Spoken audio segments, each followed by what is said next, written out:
This episode is brought to you by Reese's Peanut Butter Cups. In breaking news, leading scientists worldwide are conducting experiments to determine if Reese's Peanut Butter Cups are the perfect combination of peanut butter and chocolate. However, it appears the study was inconclusive, as the scientists couldn't help but eat all the Reese's. Because when you want something sweet, you can't do better than Reese's. Find Reese's now at a store near you.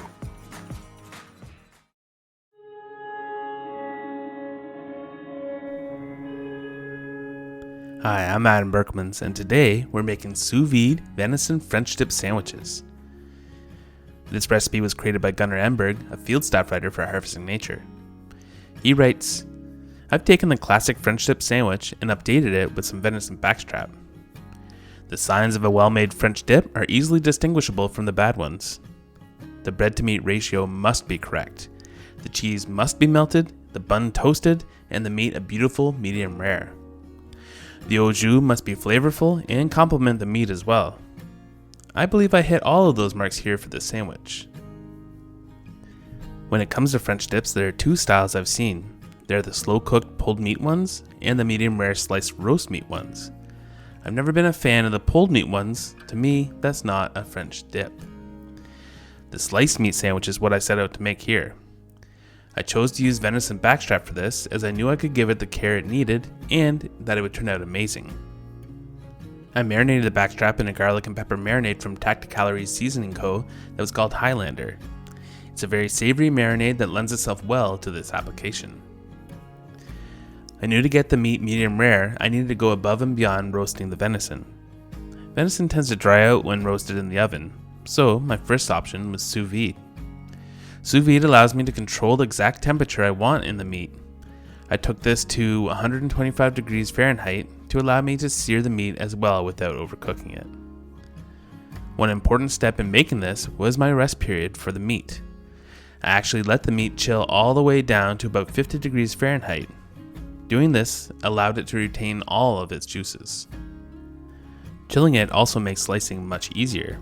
The au jus was made with leftover liquid from the sous vide bag, some beef stock, and some of a wild game blend from Tacticalories as well, called Bruiser Blend. I allowed it to come to a simmer for about 10 minutes, then it was ready for serving. I had served the sandwich with a nice bowl of the au jus, some crispy fried potatoes, and some organic hickory syrup glazed carrots. Hickory syrup is different from maple syrup as it is made from the bark of shagbark hickory trees. If you ever happen to find some, I recommend picking it up. It's much less sweet and more well-rounded in flavor. It's also completely interchangeable with maple syrup as well. Thanks, Gunnar. I'd like to add that I have a hickory syrup how-to video on my Intrepid Eater YouTube channel. Head over there and check it out. In his recipe, Gunnar uses a sous vide technique to expertly bring his venison roast to the exact temperature he wanted while keeping it succulent and moist. You've probably been hearing about sous vide, especially lately in the wild game world, and you might even have a sous vide machine at home. You may be asking yourself though, just what exactly is sous vide? Well, let's find out. Sous vide is French for under vacuum and points to a low temperature, long time cooking method that employs a gentle water bath to bring food up to temperature. The under vacuum name comes from the fact that for sous vide, food usually gets vacuum sealed in plastic bags before being immersed in a tightly controlled heated water bath to cook. This results in a perfectly cooked item controlled to the very degree you want it to be. Most cooking methods use a much higher temperature than the desired end temperature of your food to get it there. Think roasting meat in the oven. Say you want your roast beef to be a finished temperature of 145 degrees. You crank up that oven to 400 degrees to get it there. This creates an uneven cooking environment where the outside of the roast is blasted with heat while the inside remains cool.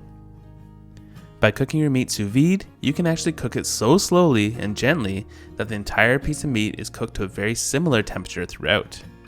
This is even the case with very irregularly shaped pieces of meat, which classically are much harder to cook evenly using conventional methods.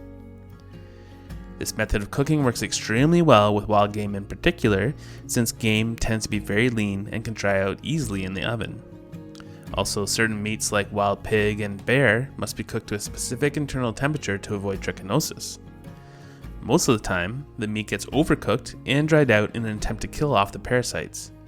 But by using sous vide, you can bring it up to the exact temperature and hold it there until any trace of trichinella has been eradicated. Pretty nifty.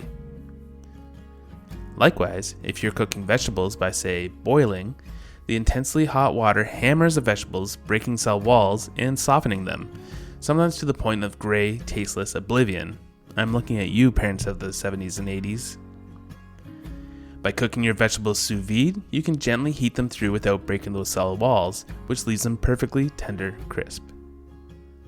By sealing food in bags before adding them to the water bath, you're keeping all of the juices and aromas locked in, instead of dispersing them into the liquid and waterlogging whatever you're cooking.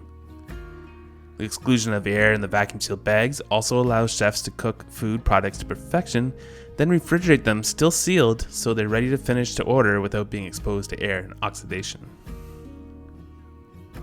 Many home chefs have modern high-tech precision devices to achieve this type of cooking, but sous vide was actually conceptualized way back at the turn of the 19th century in 1799 by a British physicist named Benjamin Thompson. He created a machine that used air to cook meat at very low temperatures, which resulted in meat that was not merely eatable, but perfectly done and most singularly well tasted, according to him. By the 1960s, vacuum technology had progressed to the point where engineers could vacuum seal food in plastic bags, which they applied Thompson's cooking techniques to. Eventually, the bagged food was cooked at low temperatures using water as a medium instead of air, and modern sous vide was born. The water was kept at temperature and gently circulated in thermal immersion circulator machines, which consisted of a circulator pump, submersible heating element, and a temperature probe. One of the first to make use of it in the culinary world was the French chef Georges Perlus, who headed the restaurant Trois Gros in France. He used sous vide to cook foie gras, which he noticed kept its shape and texture much better than with other cooking methods. Sous vide caught the attention of the American industrial food complex as a likely tool as well, and soon sous vide was being used in industrial kitchens and large catering businesses all over the country. Interest began catching on, and by the 1990s, restaurants all over the world were using sous vide to elevate their dishes. Entrepreneurs noticed that sometime in the 2000s, home cooks were purchasing used thermal immersion circulator machines from closing restaurant sales and attempting to use them at home.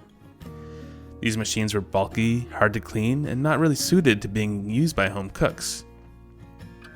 Said entrepreneurs began working on devices that could be used to hack kitchen appliances like rice cookers and crockpots and turn them into mini circulator machines which could be used by the home cook.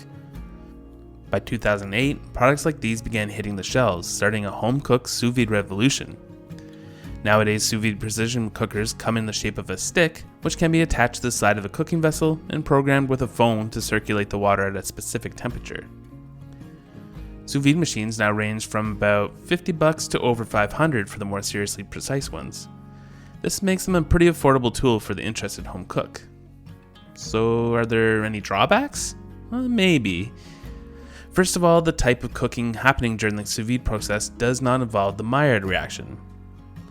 The Maillard reaction, which is going to need its own antler and fin spotlight soon, is a chemical reaction that takes place when sugars and amino acids from proteins meet heat and begin to brown. You may recognize the Maillard reaction from such dishes as chocolate chip cookies, seared ribeye steak, toasted bread, campfire marshmallows, a crunchy roasted potato, crispy pepperoni on a slice of pizza, the crust on a seared duck breast. Yeah, pretty much anything that's stupid delicious. Because the Maillard reaction needs high heat to take place, meat cooked via sous vide never gets to see those effects. What chefs and cooks do though is take their perfectly cooked sous vide piece of meat and hit it with super high heat at the very last minute to develop some browning and trigger the Maillard reaction. So that's not too big of a problem. Another issue is the plastic. Not only are you using a lot of one-use plastic to make sous vide, you're also cooking that plastic and eating what's inside it. Is that bad? Probably not. The plastic used for vacuum sealers is BPA free and is safe to use according to the US government. I would probably avoid using cheap plastic sous vide hacks though and stick to the proper food grade stuff. Another issue is botulism, which can grow in certain anaerobic environments, like a vacuum sealed bag. As long as you use your machine properly, read the instructions, and keep the cooked food refrigerated afterwards, you shouldn't encounter any problems. My issue with sous vide? Well, I just don't like crowding my kitchen with tools and devices. I tend to keep things very simple in the kitchen, though as my online cooking career progresses, I am finding that I'm purchasing more and more kitchen gadgets like meat grinders, sausage stuffers, fryers, and whatnot. Although I've resisted getting a sous vide machine up until this point, I see it as only a matter of time before I give in and get one for myself. The first thing I make with it is definitely going to be Gunner's French dip sandwich. This recipe serves 4 people and takes about 6 to 8 hours to prepare, with about 30 to 40 minutes of active cooking time.